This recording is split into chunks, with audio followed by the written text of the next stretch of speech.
Hello, all you beautiful people out there. Did you ever wonder how hypnosis works? How is it that change can be made in a shorter span of time than by simply repetition? I want to show you, right? I created this chart. We'll see if I can get it angled correctly. All right, so this is what I learned in my hypnosis training, right? We have our conscious mind up on the top. This whole circle is our mind. And there we go. I think that's good, right? All right, so yeah, this whole circle is our mind. We have our conscious mind up on the top. That's the 12% that I talked about in the earlier videos, right? The general, that's where our logic, our decision making, our rationalization, right? A really, really important 12%. And on the bottom half, or the bottom bigger than half, is our unconscious mind. And this is where 88% of everything that happens. And then around the age of 8, right, we develop a filter because our unconscious mind has created an infrastructure of our beliefs, our values. Is the world a safe place? Is the world not a safe place? Right? We develop all of this in that first, about 8 years of life. And then once the unconscious mind has enough information, a filter develops between the conscious and the unconscious mind. And now the things that come through are only the things that are consistent or congruent with those beliefs and those values that we're holding in our unconscious mind. So if we give a command at a conscious level, okay, this is a common one because I work with smokers a lot.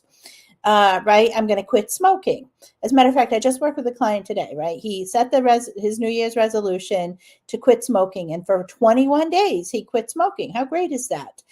And then he got, frustrated about something and he picked up a cigarette and boom, there he is back to 2 packs a day or almost back to 2 packs a day.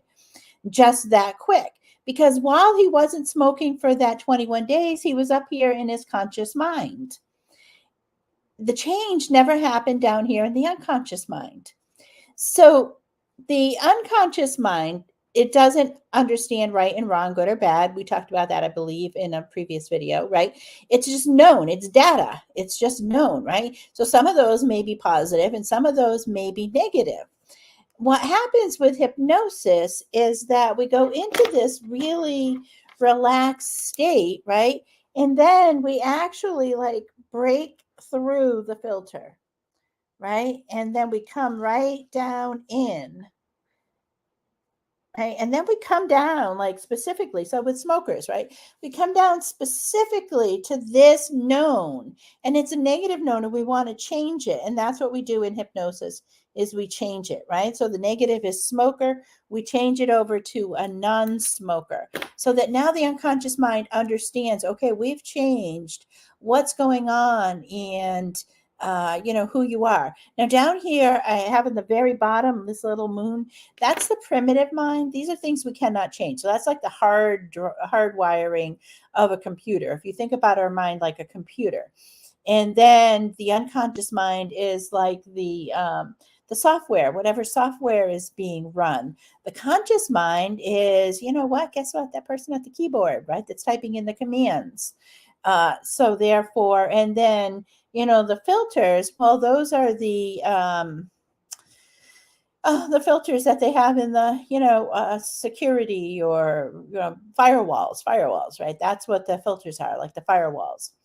So when you think about the mind, the conscious mind, the unconscious mind, and then you think about how it is that hypnosis works and how we're able to make change using hypnosis. This is, a really simplified version basically of how we do it. The conscious mind gives the command.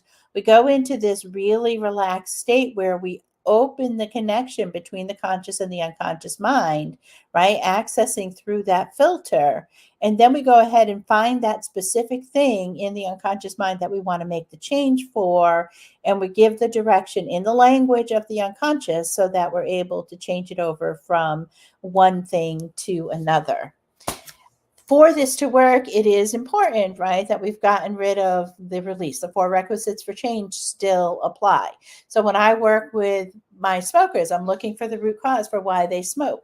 I'm also looking for why they want to quit, right? I want that compelling reason that's emotional. So we're tapping at the unconscious level. Then we go in for creating that compelling future, right? What does it look like to be a non-smoker? What are the things that you're going to be able to do, right? Living longer, enjoying your life. What are those things? Really create that image. The action is the hypnosis, and it's also them taking the conscious awareness, right? And like the conscious mind parenting the unconscious mind and saying, no, we're not going to have a cigarette, which becomes a whole lot easier when the unconscious mind is on board. And then the focus. So, my client today, how does your unconscious mind know when you are successful as a permanent non smoker? He said 100 days. I had another client told me 90 days. He told me 91 days. He had never quit smoking more than 3 months. So he said 91 days. When I hit 91 days, I know I've done it. And I know that he did it because he sent people to me after 91 days. So, it works. The four requisites still are important even in doing this. This is Rebecca with Mind Over Matter Hypnosis. I will see you tomorrow.